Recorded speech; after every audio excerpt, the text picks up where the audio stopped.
dia, galera! Bem-vindos ao Loop Matinal dessa quinta-feira, dia 4 de fevereiro, com as notícias mais relevantes sobre o mundo da tecnologia. Quem fala aqui é o Marcos Mendes, e hoje no seu Loop Matinal do Loop Infinito, eu vou falar do Google removendo o bloqueador de banners da Play Store, pré-venda do filme da biografia do Steve Jobs na iTunes Store, Apple visitando o centro de pesquisa de realidade virtual, Twitter tentando ficar mais atraente para novos usuários, Yahoo colocando o Tumblr à venda, YouTube de olho nas transmissões ao vivo de vídeos em 360 graus, Microsoft comprando a SwiftKey e mais informações a respeito da chegada do primeiro jogo da Nintendo para iOS e para Android. Vamos lá!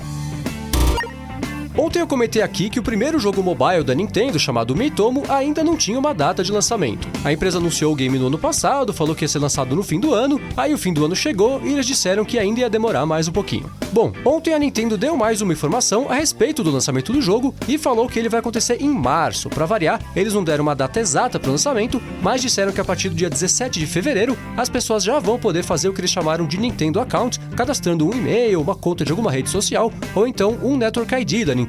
Eles falaram que esse cadastro vai oferecer a possibilidade dos usuários receberem um alerta quando o Miitomo for lançado e também vai dar a chance do pessoal ganhar alguns bônus que eles também não falaram quais são.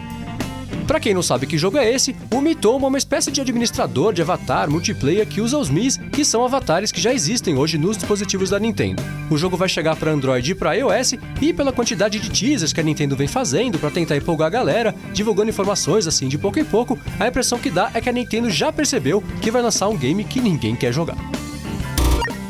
Ontem a Microsoft anunciou a compra da empresa responsável pelo teclado virtual SwiftKey por 250 milhões de dólares. Para quem não conhece, o SwiftKey é um teclado virtual independente para iOS e para Android e basicamente é o teclado não nativo mais usado do mundo. Ele oferece os recursos legais, como por exemplo o suporte a múltiplos idiomas no mesmo teclado, ou seja, o usuário não tem que ficar ali falando pro sistema se ele vai digitar em português, em inglês, em espanhol e assim por diante. E ele também oferece suporte àquele jeito de escrever só deslizando o dedo pelo teclado, sem ter que ficar ali tocando em uma tecla de cada vez. Com essa compra da SwiftKey, a Microsoft ganha acesso instantâneo a um banco de dados de hábitos e de padrões de digitação de milhões de usuários ao redor do mundo em mais de 100 idiomas, e o mais provável é que eles integrem toda essa tecnologia e know-how ao teclado deles, o Wordflow, que já está em fase de testes no iOS e em seguida vai chegar também para Android. Curiosamente, a Microsoft disse que também vai manter o SwiftKey como aplicativo independente e vai seguir desenvolvendo ele. Isso significa que eles não vão matar o app, a exemplo do que eles fizeram com aplicativos como o Acompli e o Sunrise no ano passado.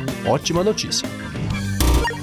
Ontem uma matéria do BuzzFeed revelou que o YouTube vem desenvolvendo a capacidade de fazer stream ao vivo de vídeos gravados com câmeras de 360 graus e que eles vêm se reunindo já faz algum tempo com os maiores fabricantes dessas câmeras para encontrar a melhor forma de lançar o recurso, tirando o maior proveito possível das tecnologias e dos produtos que já chegaram ao mercado. Essa investida do YouTube está sendo muito bem recebida pelos fabricantes dessas câmeras. Esse é um mercado que vem crescendo bastante, em especial no último ano, e a gente viu diversas câmeras com essa tecnologia lá na CES em janeiro, feitas por empresas que vão desde a Nikon e a Kodak até empresas menores e menos conhecidas, como a 360 Fly, que inclusive a gente usa aqui no Loop e grava alguns vídeos em 360 graus de vez em quando. A matéria do BuzzFeed não fala sobre datas ou expectativa de lançamento desse suporte, mas só a notícia de que eles querem fazer isso já é ótima e certamente vai ajudar esse mercado a crescer e se difundir ainda mais rápido. Essas transmissões ao vivo em 360 graus podem dar uma nova dimensão a eventos grandes como, por exemplo, partidas de futebol, premiações e espetáculos em geral, e é bem legal ver que a vontade do mercado em desenvolver essa tecnologia é tão grande quanto o interesse que ela gera.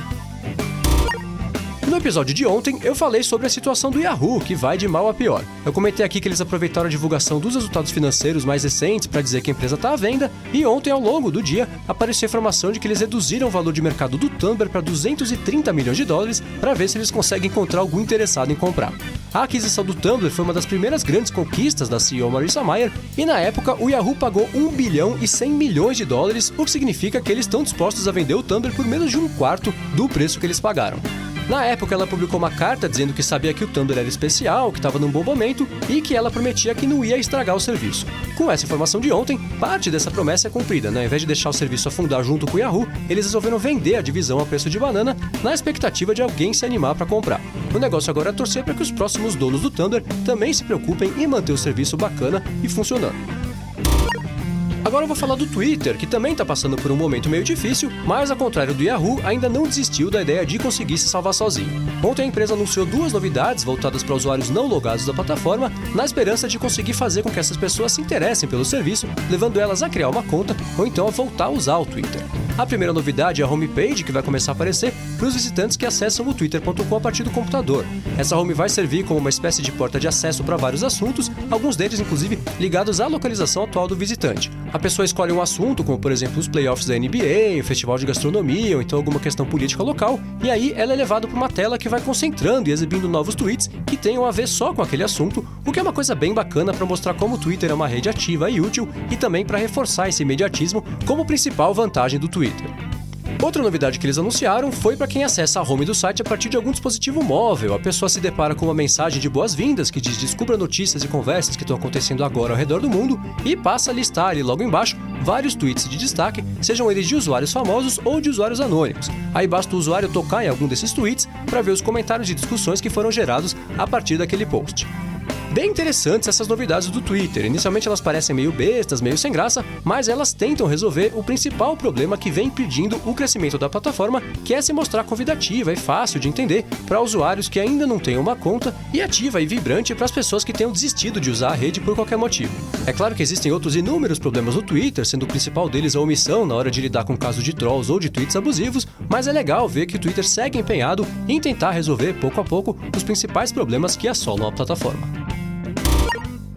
Dia desses eu comentei aqui que a Apple vinha investigando tecnologias ligadas à realidade virtual e realidade aumentada, o que já não era mais segredo para ninguém depois de tantas compras de empresas desses segmentos, contratações de profissionais especialistas no assunto e o comentário do próprio Tim Cook de que essas tecnologias são bacanas e podem oferecer aplicações interessantes. Pois bem, ontem o Wall Street Journal publicou um vídeo de uma entrevista com um cara chamado Jeremy Belson, que é o cofundador de um laboratório de pesquisa de realidade virtual lá na Universidade de Stanford, e ele fez um resumo de como as principais empresas de tecnologia vêm evoluindo de diferentes formas nesse mercado. Ele fala que o Vive da HTC é excelente, fala que o Oculus Rift está trabalhando numa tecnologia chamada Touch, que é bem bacana, fala do Gear da Samsung, que funciona bem em ambientes pequenos, e assim por diante. Quando o entrevistador perguntou para ele onde é que a Apple tá nessa história toda, o que ele respondeu foi o seguinte: bom, em 13 anos a Apple nunca tinha colocado os pés nos nossos laboratórios, mas nos últimos 3 meses eles foram lá 3 vezes. Ele não fala exatamente o que aconteceu ali, não fala o que eles fizeram, mas essa história lembra bastante as visitas que a Apple fez lá no centro de pesquisa da Xerox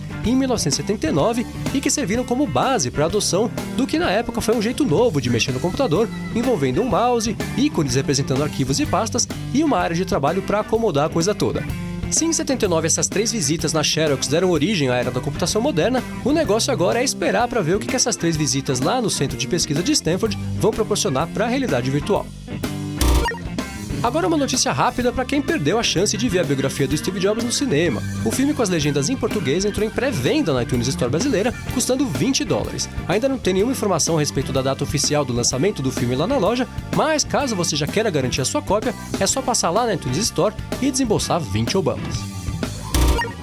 E por último eu vou falar do Google, que removeu da Play Store o bloqueador de banners que eu tinha comentado aqui no episódio de terça-feira. Eu falei que a Samsung ia começar a liberar uma atualização do Android Marshmallow com bloqueador de banners integrado no navegador nativo, mas o Google acabou com a brincadeira e removeu o app da loja deles, alegando que ele desrespeitava uma das regras da Play Store. Quem divulgou essa informação foi o próprio desenvolvedor do aplicativo, o app chama Adblock Fast, e segundo o comunicado que ele recebeu do Google, o app violava a regra que diz que nenhum aplicativo ou plugin presente na Play Store pode desvirtuar ou causar interferências nos aparelhos, nas redes ou em serviços de terceiros. Curiosamente, desde que o app foi removido, 2 outros apps, chamados Adblock Plus e Crystal, apareceram lá na Play Store e foram rapidinho para o topo da lista dos mais baixados. É bem possível que o Google remova esses apps também, a menos que eles se sintam pressionados a reverter essa decisão e devolvam o Adblock Fast lá na loja para alegria dos usuários e desespero dos sites que entregam banners demais e conteúdo de menos.